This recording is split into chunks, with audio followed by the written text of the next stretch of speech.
Vea esta noche en 11 Noticias, emisión sabatina. Asesinan al reconocido doctor Vladimiro Lozano en Olanchito, Yoro. En respuesta, la viceministra de Seguridad manifiesta que ese municipio está siendo intervenido.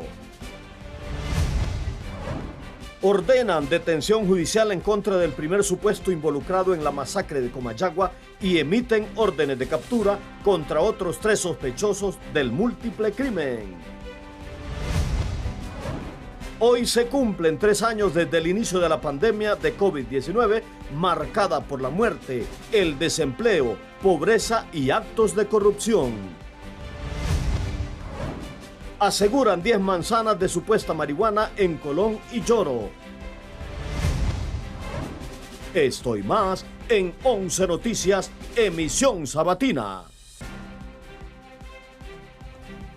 Buenas tardes, Honduras. Sean bienvenidos a una nueva emisión de 11 Noticias Sabatino. Hoy, 11 de marzo del año 2023, listos junto a todo un equipo para llevarles lo más relevante de las noticias, tanto a nivel nacional como internacional. Damos inicio a las informaciones de este día con noticias lamentables porque en horas tempranas le han quitado la vida de forma violenta a un reconocido médico y empresario en Olanchito, Yoro. Hablamos del doctor Vladimiro Lozano, que fue encontrado sin vida al interior de su vehículo. Veamos la nota. En el interior de su vehículo fue encontrado sin vida el empresario Dr. Vladimiro Lozano Ávila, después de ser sacado a la fuerza de su casa de habitación por desconocidos. Su cuerpo fue encontrado en un solitario camino que conecta con la comunidad Minas Aguán, a unos 10 kilómetros de la ciudad de Olanchito. Estamos haciendo algunas diligencias para poder traer gente especialista que nos pueda apoyar en algunos levantamientos que vamos a hacer. Estamos viendo, según la documentación que hay acá, es el doctor Vladimiro Lozano. Ustedes saben, una persona muy reconocida aquí en la ciudad de Olanchito. Y a la población solo puedo decirle que vamos a hacer hasta las últimas diligencias investigativas para poder identificar a los responsables. O sea, la persona está semidesnudo adentro del vehículo. Tenemos algunas hipótesis, pero eso la vamos a manejar de manera discreta para poder ver qué conclusiones sacamos. Por su parte, la población repudian este hecho, ya que el doctor Vladimiro Lozano era una persona muy respetada en la ciudad. Pero preocupados porque Olanchito se está poniendo demasiado caliente. Vamos a tener que solicitar más seguridad, más elementos policiales para que la ciudad trate de estar más segura, porque si los matan los empresarios, que son los que dan empleo, ¿a qué vamos? Vamos a fracasar. Desde Olanchito para 11 Noticias, les informó Mario Cano. Y horas después de este hecho violento, la viceministra de Seguridad, Yulisa Villanueva, publicó en su cuenta de Twitter lo siguiente: Olanchito, Yoro es intervenida por la Policía Nacional de Honduras y la DPI. La muerte del doctor Lozano es investigada y no quedará impune. Las hipótesis de la investigación avanzan, y etiquetó al Colegio Médico de Honduras. Eso es lo que publicó la viceministra de Seguridad, Yulisa Villanueva.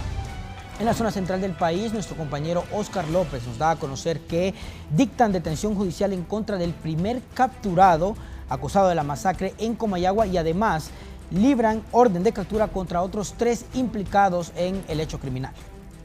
El Ministerio Público, a través de la Fiscalía de Delitos contra la Vida de Comayagua, presentó requerimiento fiscal y solicitó orden de captura en contra de 4 presuntos implicados de la masacre de 9 personas ocurrida el pasado 6 de marzo en la aldea La Brea de esta localidad, y mediante acciones conjuntas, la Policía Nacional logró la captura del primer sospechoso. Se trata de Marco Tulio Suazo Mejía, a quien las investigaciones vinculan con este múltiple crimen, por lo que la Fiscalía solicitó que se le impusiera medida cautelar de detención judicial por suponerlo responsable de asesinato en perjuicio de 9 personas y asesinato en su grado de ejecución de tentativa en perjuicio de 3 testigos protegidos. Presentó requerimiento fiscal y solicitó orden de captura en contra de 4 presuntos involucrados en la masacre de 9 personas ocurrida el pasado 6 de marzo en Aldea La Brea de esta jurisdicción. En acciones conjuntas con la Policía Nacional ya se logró la captura del primer sospechoso, a quien en una audiencia de declaración de imputado un juez le ha impuesto la medida cautelar de detención judicial en un centro penal a fin de que se pueda seguir el proceso en su contra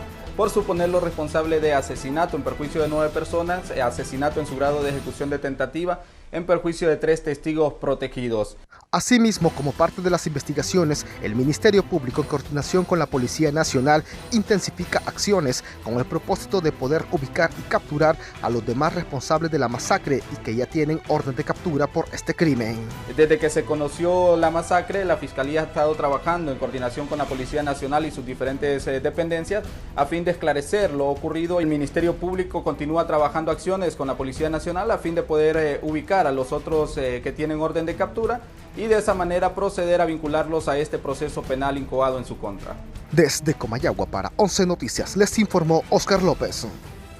Han asegurado varias manzanas de supuesta marihuana, nos cuenta nuestro compañero Giovanni Villalobos. En sendos operativos de las Fuerzas Armadas en zonas del país se ha asegurado plantaciones de supuesta marihuana, en una de ellas unas 10 manzanas cultivadas con el alucinógeno.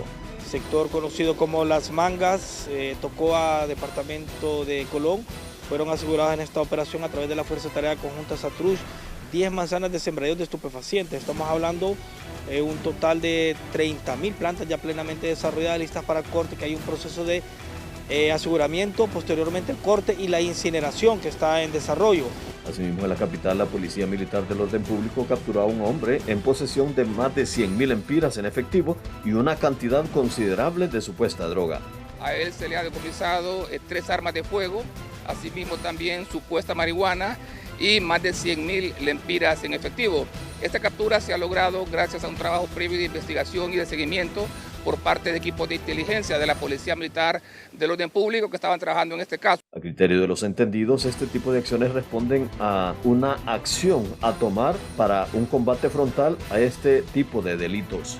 Particularmente en el departamento de Colón es donde se produce casi el 95% de la hoja de coca y marihuana que se produce en nuestro país. Ya Honduras dejó de ser un país prácticamente de tránsito y hoy pues lo vemos que está produciendo a gran escala. Las acciones se intensifican en zonas específicas donde se ha detectado el accionar de agrupaciones dedicadas a estos delitos. Para 11 Noticias, Giovanni Villalobos. 29 motocicletas decomisaron las autoridades de tránsito en supuesta competencia clandestina en las calles de San Pedro Sula. Asimismo, decomisaron 25 permisos de conducir a los participantes de estas carreras ilícitas de acuerdo a lo establecido en el artículo 98 que prohíbe el uso de vías públicas sin permiso de las autoridades.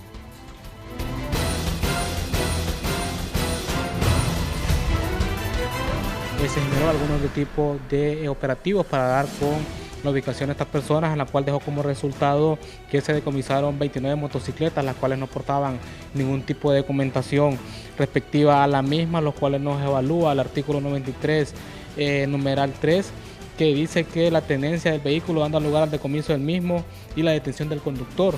De ese mismo modo también se decomisaron 25 permisos de conducir a personas que participaban en este hecho de acuerdo al artículo 98, numeral 5, que indica que usar la vía pública, competencias de vehículos sin permiso de la autoridad es falta competente a la ley de tránsito. Llegó el momento que hagamos un alto a las informaciones, no sin antes presentarles un importante mensaje a nuestros amigos de Cable Color, porque la velocidad real se experimenta con Cable Color. Descubre lo que es ver series en 4K y también descargar archivos al mismo tiempo, streamear y jugar en directo y que no seas el retraso de miles. Experimenta la velocidad real con el internet de hasta 1000 megas de Cable Color, los primeros y únicos con internet más rápido de Honduras y Centroamérica. Contáctanos llamando al 2263-1010 con Cable Color. No nos cambie, volvemos con más aquí en 11 Noticias, emisión sabatino.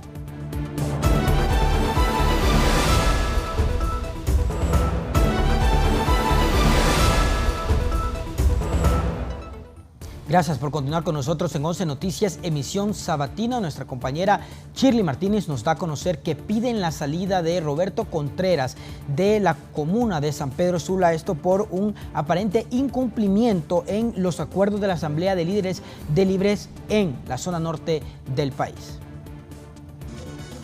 En la asamblea del Partido Libertad y Refundación en San Pedro Sula, señalaron que el actual alcalde Roberto Contreras incumplió los acuerdos de la alianza y que no van a continuar aceptando más atropellos a la militancia, exigiendo la destitución de su cargo.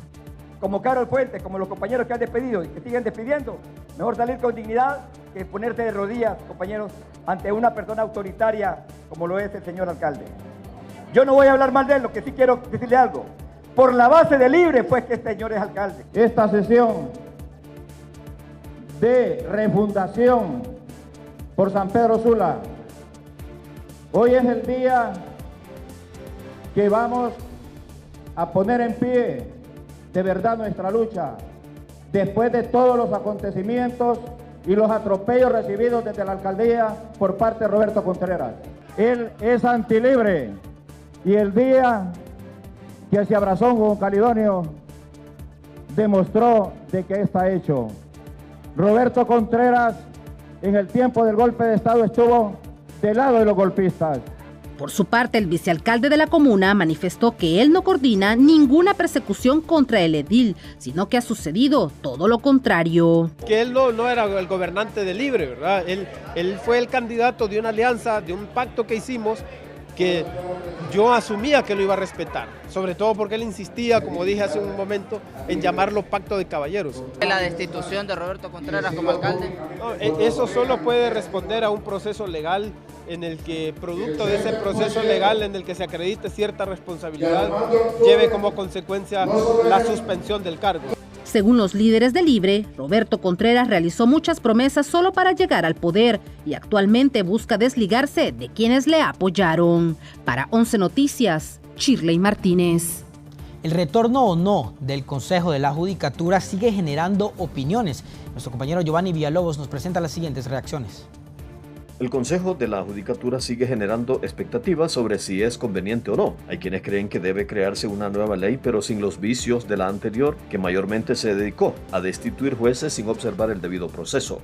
Esperemos que el Consejo de la Judicatura que se pueda crear ejerza su función de acuerdo a lo establecido en las leyes o en la posible ley que pueda crearse de la ley del Consejo de la Judicatura. Lastimosamente tenemos un mal antecedente con el anterior Consejo de la Judicatura, que se dedicó a perseguir jueces, a cacería de jueces, y eso vino a violentar lo que es el Estado de Derecho y sobre todo inmiscuido eso en la independencia judicial, que le hizo un tremendo daño, y los jueces sentían temor de ser independientes porque debían seguir obligatoriamente las directrices de algún Consejo de la Judicatura. Otros creen que sería bueno descargar al Pleno y que estos solo se dediquen a la labor jurisdiccional y no a lo administrativo. Claro, estamos hablando de cosas a un futuro inmediato. Apenas se ha configurado la ley para ir diseñando la ley del Consejo de la Judicatura y evidentemente pues en todo ese proceso se habrán de tomar las mejores decisiones para que realmente el nuevo consejo que se pueda nombrar en su momento responda, como digo, a los intereses del país en materia de administración de justicia y sobre todo de los recursos con que cuenta el Poder Judicial para realizar su labor diaria. Por el momento se ha nombrado una comisión en el Congreso Nacional para investigar al Consejo de la Judicatura, que después de un recurso se le dio el tiro de gracia. Para 11 Noticias, Giovanni Villalobos. Entre otros temas, escuelas emblemáticas de la ciudad de San Pedro Sula estarían a punto de cerrar. Esto por la falta de maestros y también pues lo que es la violencia. Veamos la nota que nos tiene nuestra compañera Shirley Martínez. Directores de las escuelas más antiguas de San Pedro Sula se encuentran preocupados con la enseñanza de los jóvenes en edad escolar, debido a que el sistema público adolece de una agobiante escasez de personal docente, situación que causaría el cierre de estos centros emblemáticos. Tal es el caso de la escuela Ramón Rosa, que funge desde 1930, pero en la actualidad es víctima de esta crisis. Está funcionando con 3 docentes, cuando la ley pues, nos dice que tienen que ser mínimamente 4. Quiere decir que el gobierno pues, tiene un déficit con nosotros de un docente. Pero ¿qué sucede? El día de ayer se apersonaron ¿verdad? 2 miembros de las direcciones distritales. Entonces vienen a decírmelo así, pues verbalmente, de que necesitan 2 docentes de tercer ciclo. Otro factor que asfixia al rubro son las constantes amenazas a muerte que reciben los docentes por parte de miembros de maras y pandillas. Lamentable que por querer formar, por querer hacer correcciones en las instituciones educativas, los compañeros profesores, los directores sean víctimas de amenaza a muerte, independientemente de quién sea, puede ser de padres de familia, de estudiantes o de familiares de estudiantes.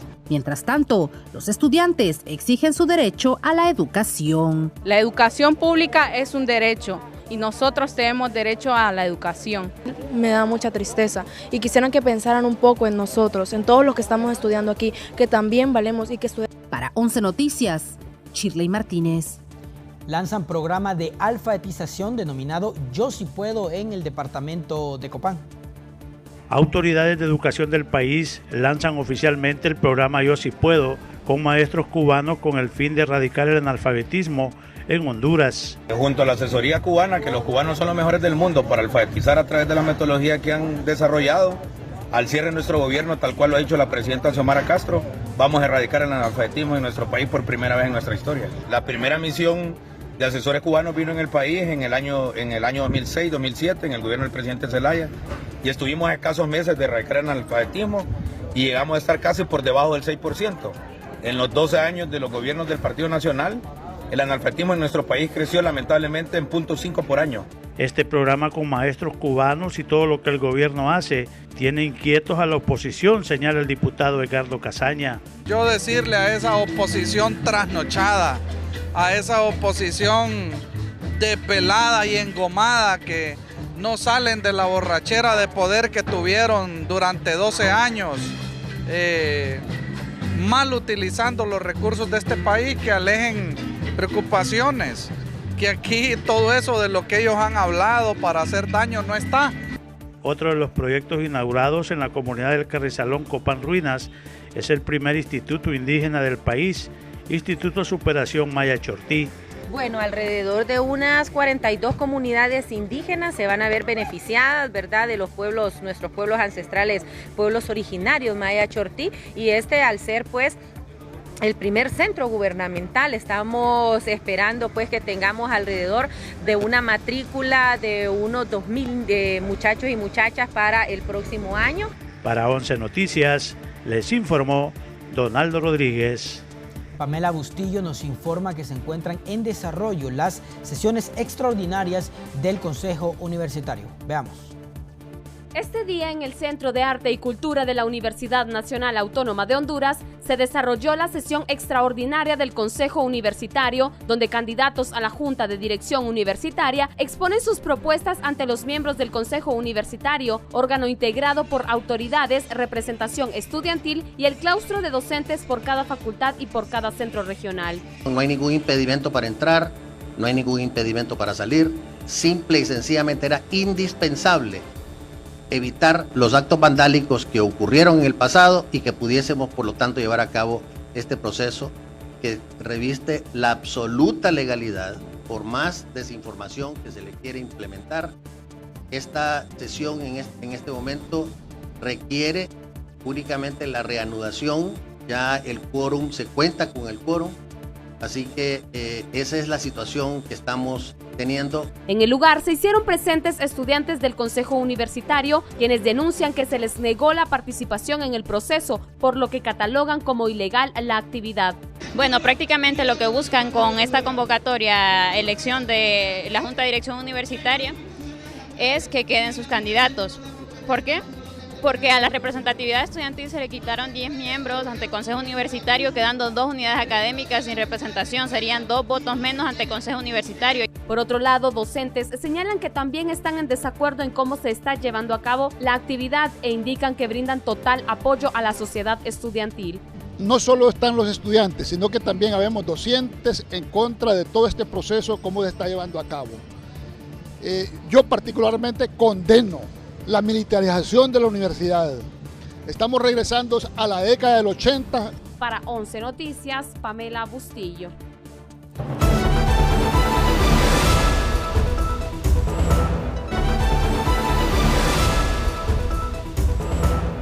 Continuamos con más aquí en 11 Noticias, emisión sabatina. Nuestra compañera Shirley Martínez nos da a conocer que Monseñor Michael Lenihan asume como el primer arzobispo de la ciudad de San Pedro Sula. Monseñor Michael Lenihan tomó posesión como primer arzobispo de la Arquidiócesis de San Pedro Sula, que se desarrolló en la Catedral Metropolitana San Pedro Apóstol. Puedes decir que me siento como San Pedro, caminando sobre el agua. Creo que es una imagen muy poderosa para cada pastor, caminar sobre el agua, sabiendo que Jesús está allá para tenderme la mano y no dejarme hundir. Lenihan ocupará el lugar de Monseñor Ángel Garachana, quien fungió por 28 años como obispo de la diócesis, quien ahora será el administrador apostólico y obispo emérito. El agradecimiento a esta iglesia que me ha acogido, me ha querido, ha colaborado conmigo en todo y hemos formado un obispo unido a su pueblo y un pueblo unido a su obispo. Y mirando hacia adelante, mi acogida completa, fraterna, afectiva a Monseñor Miguel. Ha ido creciendo y entonces finalmente se ha logrado hoy. Tendremos el primer arzobispo de San Pedro Sula. El arzobispo Michael Lenihan es originario de Irlanda, fue vicario general y párroco de la diócesis de Comayagua. Luego en el 2010 fue trasladado a la diócesis en La Ceiba. Tras la toma de posesión de Lenihan, se erige de manera oficial la Arquidiócesis de San Pedro Sula, ordenada por el Papa Francisco. Para 11 Noticias, Shirley Martínez. Y de esta manera nosotros llegamos al final de las informaciones por este día, pero le invitamos, por supuesto, a que siga disfrutando de la programación de Canal 11. Buenas noches.